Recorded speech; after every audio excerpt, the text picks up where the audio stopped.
Magandang araw. So, ay na nga muna for today's video ay habang nag-aantay nga ako matuyo itong mga nilabang ko sa likuran ko ay nagbabad na nga muna ako na itong mukha ko. At minsan ko nga lang ito ginagawa pag medyo sinisipag ako at pag yung pakiramdam ko ay napakabigat na ng mukha ko kaya naman eto naglalagay ako. Ang dami-dami ko kasing nakakapang white heads mga manay sa mukha ko lalong-lalo na sa ilong.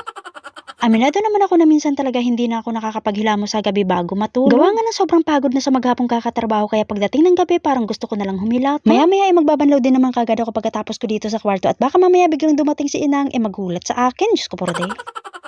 Maliligo na nga sana ako kaso nga lang bigla akong naalala na ngayon pala ako maglilinis ng kisame. Etong walis nga lang ginagamit ko para mabilis ako matapos dito mga manay. Wala namang mga agyo dito or mga sapot ng gagamba, alikabok lang talaga ang meron. Gawa nga siguro ng binubuga na itong aircon kaya mayat maya na lang may alikabok. Kaya naman hindi lang sahig ang winawalasan ko dito pati pader at kisame sinasabay ko na. Diyos ko po day.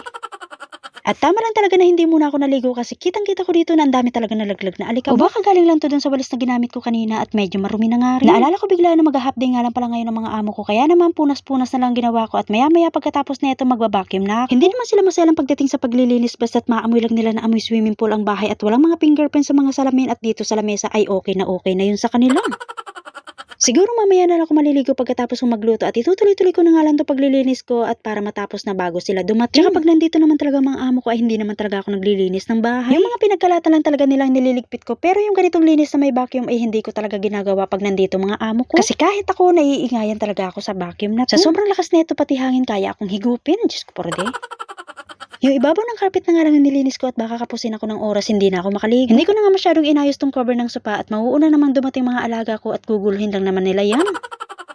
Kahit anong pag-aayos mo sa bahay basta't may kasama kang mga bata, wala din naman. Kaya minsan napapailing na lang talaga si ina. At dahil nga tapos na ako maglinis ng bahay ay eto naman yung pananghalian nilang hinarap ko. At habang nagluluto nga ako ay sinasabay ko na nga rin tong paglalabada ko. Ihahangal ko lang naman ang iba neto kasi hindi ko siya pwedeng ipasok dito sa dryer at baka lumiit na naman. Diyos ko po day.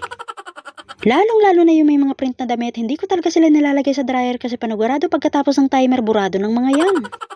May nagtanong nga pala sa akin mga manay, paano nga daw ako tumagal ng mahigit 6 na taon dito sa amo. Ito po yung seryosong rason at sagot ko dito sa mga katanungan yung mga manay bakit ako tumagal dito kay ina. Mahabang kwento pero isa-shortcut ko na lang sa inyo mga manay. 12 years ago na aksidente yung asawa ko noon. Bali magpo-4 months pa lang akong buntis noon sa nag-iisa naming anak ngayon. Nagka-damage yung spine na at sabi ng doktor kailangang operahan to sa lalong madaling panahon. Kaso nga lang walang-wala talaga kami ng mga oras na yun. Wala naman akong trabaho kasi nga buntis ako ng mga oras na yun. Lumapit naman ako sa gobyerno kaso nga lang wala talaga silang naitulong. At alam niyo ba mga manay pati yung House of Senate sa Manila napasok ko na rin yan para humingi ng tulong. Kailangan kasi namin nung ng stainless para sa operasyon at nagkakahalaga ito ng 150,000. Kaso nga lang lahat ng nilapitan namin ay hindi talaga nakapagbigay. Halos 2 buwan kaming tumira sa ospital pero wala talagang ginawa mga doktor doon. At minsan dinadaan-daanan lang kami ng mga doktor kahit namimilipit na sa sakit ang asawa ko. At doon ko nga rin napagtanto na pag walang-wala kang pera basahan ka lang sa paningin nila. Ang dami-dami kong pinagdaanan sa ospital na yun mga manayong pagod, puyat at sobrang init sa loob kasi nga naghalo-halo na yung pasyente doon. Lagi pa naman ako nakakaramdam ng gutom kasi nga buntis ako ng mga oras na yun. Kaya ang ginagawa ko hinahati na lang namin yung pagkain na rasyon ng asawa ko. At alam nyo ba mga manay nung pumasok kami sa ospital na yon hindi pa masyadong halata ang tiyan ko. At doon na nga rin ako nagpapacheck up sa ospital na yon kahit wala akong record doon kasi hindi ko naman pwedeng pabayaan ang anak ko. Simulat sa pulang dami na talaga namin pinagdaanan at mga pagsubok na nalusutan. Kaya ang tanong ngayon pa ba tayo susuko? Diyos ko po day.